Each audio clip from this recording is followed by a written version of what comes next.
শাহজাহান ওমর আদালতে হাজির হলে সাংবাদিকরা ছবি তোলার চেষ্টা করলে সাংবাদিকদের উদ্দেশ্যে তিনি বলেন, এই ফটো তোলস কেন? পরে তাদের এজলাসে নিয়ে যাওয়া হয়।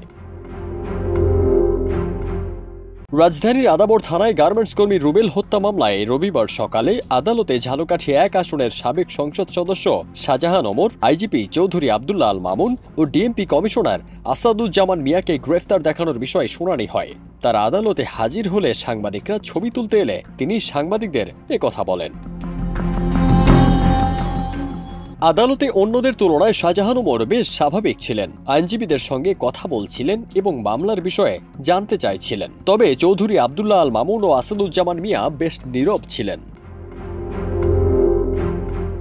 শাহজাহান ওমর দীর্ঘদিন বিএনপির নেতা ছিলেন, যিনি বিভিন্ন মন্ত্রিসভায় দায়িত্ব পালন করেছেন। ২০২৩ সালে বিএনপির সমাবেশে পুলিশ পিটিয়ে হত্যার ঘটনায় গ্রেফতার হন। পরবর্তীতে তিনি আওয়ামী লীগে যোগদান করে ঝালকাঠি ১ আসনে মনোনয়ন পান।